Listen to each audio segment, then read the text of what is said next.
Alright guys, so as you can tell, we are back up here. No Hellcat Charger in sight. We're getting work done to the TRX. We've already got some tape on here. What are we getting into today, man?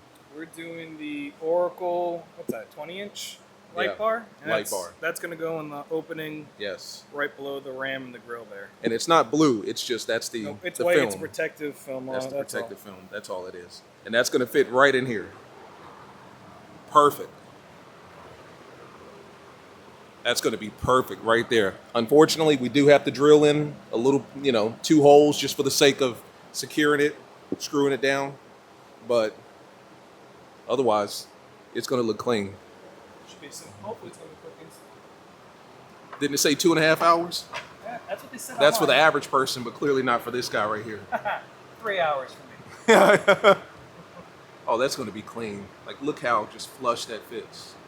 The And then, of course, exactly. And it doesn't interfere with the camera up there at all. Didn't look like it when we were testing it. No. As long as you push it back, yeah. That looks good. So here's the box. Shout out to Oracle Lighting. Everybody knows this company. If you've ever had a Charger or Challenger, I'm sure at some point you've gotten headlights from them, underglow, interior glow, something. It's my favorite, number 13. So this is what this is, part number 5885. Ram Rebel / TRX front bumper flush LED bar system. All your paperwork and shit. I wonder if they came with stickers. So that's what it is. Oracle lights. Oh yeah. When you cut the metal, Yeah. or you drill in here, we're going to expose the metal, obviously. Right? Sure. So what we're going to do is we're going to put a little bit of touch-up paint around there, let Gotcha. that dry. Okay. That way, when it goes to the car wash and gets wet, if you don't do that, what you'll end up having is just like, and it's nothing critical, it's just surface rust. Sure. And when it drips down, you'll get like rust drips. Gotcha. So we want to prevent that from happening. Makes sense. And then, of course, this is all going to tap into the auxiliary switches inside of the car. Aux 1, yeah, let's do Aux 1. All of that stuff is right here, this bundle of cables. You'll just be able to hit the auxiliary switch and turn that on. So yeah, we're actually in the middle of Hurricane Helene here in Charlotte. So that's why my baby's all wet. But I mean, if there's any car or any truck that you would rather have in the middle of a hurricane, I'm sure it would be a 6,500 pound Baja truck. That's just so when you start the drill bit, it has somewhere to bite onto. Gotcha. Otherwise, what will happen is when you start drilling, Yeah. especially like if you were, we're going to start with an 1/8 inch. If you were to just go straight to the 5/16 or whatever it is, Sure. it would just start spinning around. It would just scratch everything up. Gotcha. So we start small with the punch, good Yeah. enough for the little 1/8 inch to cut into it. Sure. And we just step up slowly from there. That makes sense. All right, point of no fucking return. Hold it on, put some tape on top just in case it falls.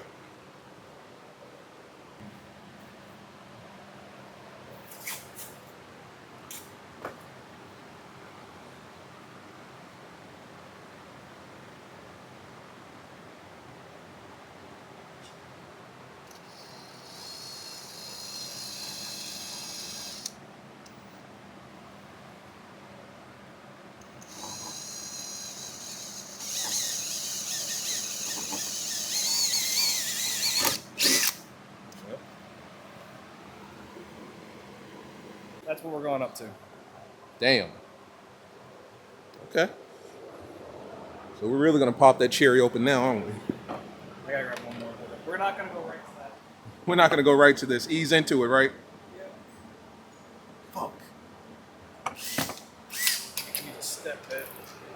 Basically, like 6 different size drill bits all in one. Yeah. You want to go up to 1, 2, 4 steps.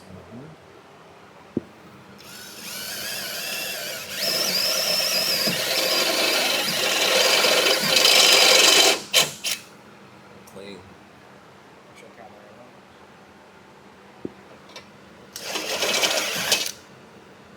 Very nice.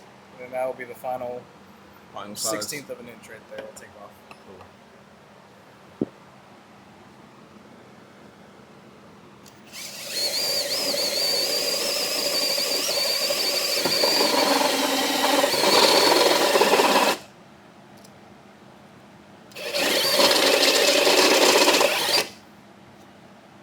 That's why we put the tape on. Yep. Clean.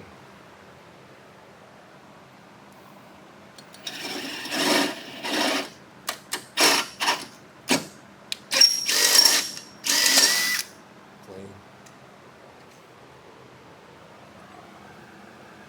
So we got some touch-up paint just in case. Yeah. Oh, it's not for that. Okay. We want to seal off this metal here. You can just Gotcha. use. This is just whatever touch-up paint I got floating around. That one's from my truck, so we're just gonna put a clear coat on there. Clear coat. Nothing crazy. We just want to prevent it from seal it off a little bit. Try to prevent it from rusting. Yeah, hose look clean. There's some tape on there. Paint might still be a little wet. Clean. Clean. So just two. That's all it. That's And then all these it are riv nuts. Yeah. So it's basically a rivet that's a threaded rivet. This will go in here. This tool will actually suck it in. If not, you can use a nut and bolt, but this makes it easier. Makes sense. And then this crushes like a rivet and leaves us with thread, basically a bolt on the other side that we don't have to blindly do. Makes sense. That's clean right there. Very clean. Obviously, that's where, you know, it'll screw in.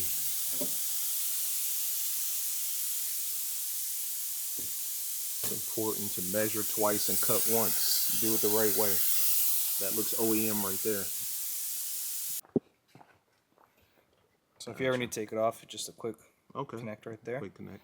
It's just gonna get tucked down. It'd be nice if it was on this side, but Oh, that's very nice. Oh, that looks clean.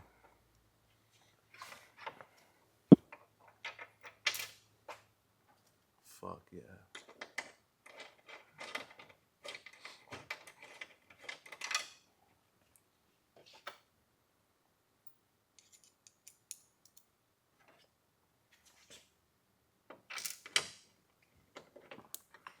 That almost looks OEM, like it should have been. It should have came with that. That was a smart design on their part. Just squeeze it in there, and it doesn't obstruct the camera.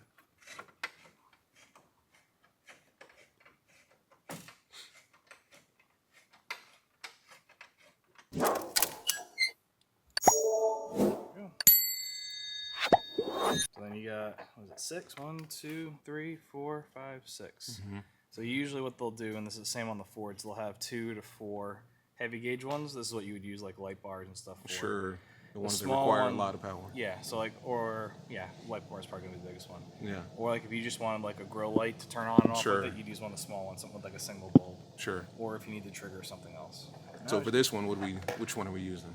Hopefully one is gonna be, we gotta look it up. Okay. It's gonna be one of the thick ones. If not, it'll probably I think Ford does it like, what is it? 3, 4, 5, 6 is the heavy gauge, and 1 and 2 are light. Okay. So we just gotta figure out which one's what, but we're hoping for 1. So aux switch 1 is pink, dark blue, and that's gonna be the nice heavy gauge wire. Pink, dark blue is aux 1. So that's the one we're gonna use, Good stuff. and we'll tuck up the rest for a later day. Good stuff.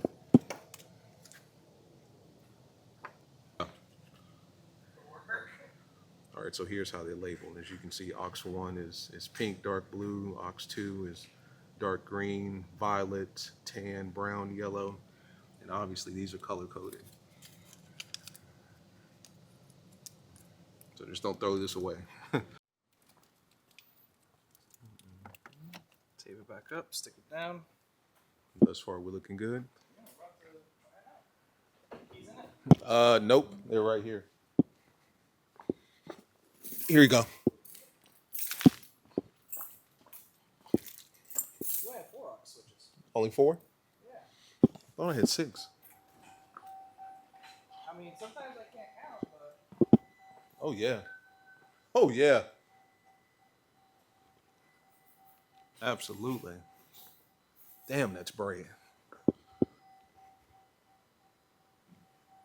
Damn, that's bright. You gotta take the blue off.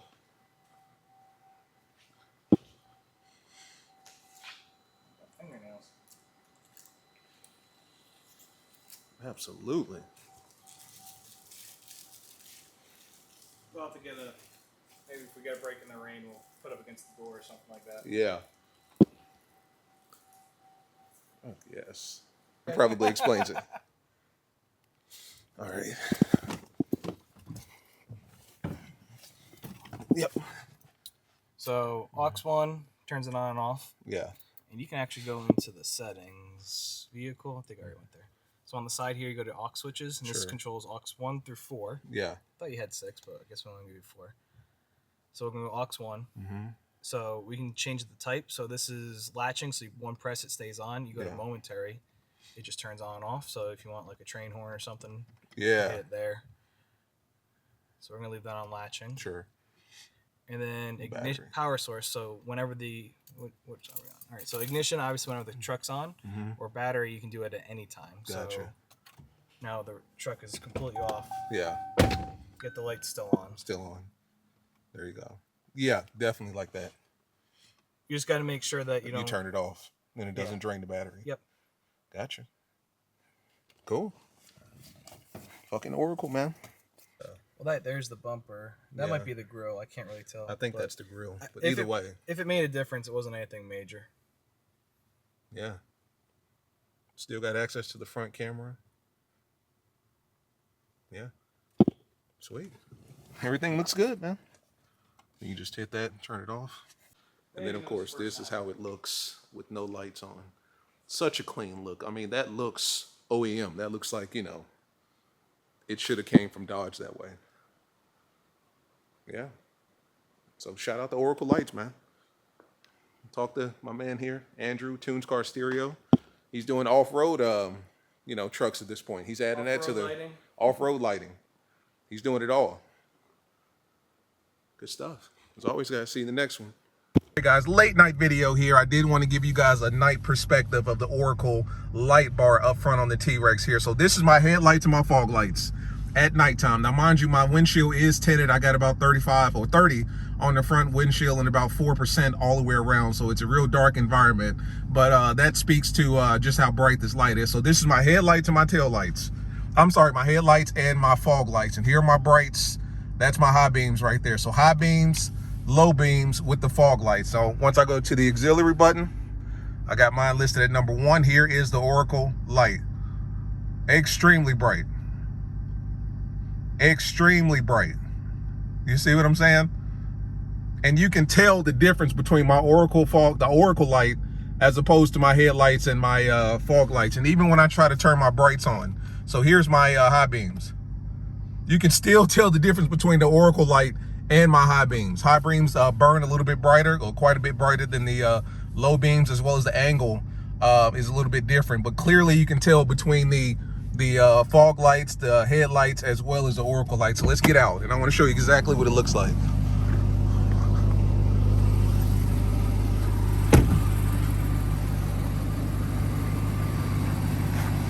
I'm shooting this on my iPhone, so forgive the quality or whatever. Hold on. So yeah, that's what the light looks like. Super cool right there. And look at it. Everything's illuminated. Completely illuminated right now. Plenty of light throw. And even from a distance, plenty of light. And then when you turn it off, so that's what it is with it. Let me hit the huge difference right there. Huge difference. Huge difference. Even when I do the high beams. Huge difference right there. And then when you don't have it on, obviously it's just blacked out right there up front. So huge improvement for my lights as far as I'm concerned. And it just fits so flush against the body of the truck that it almost looks OEM. Like you don't even realize it's there. Let me turn it back on. And I've got mine mapped to my first auxiliary button. See what I'm saying? Look at the throw. Plenty. Turn the fog lights off. Yeah, so no headlights, no fog lights, just the Oracle. Still plenty of light.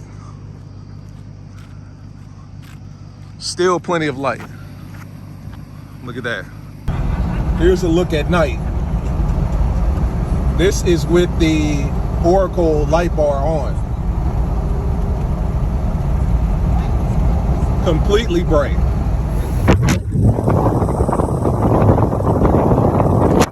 Plenty of light. And without it on, that's without the light bar. With the light bar, plenty of light. So yeah, this light bar is legitimate. Trust me when I say, you need it.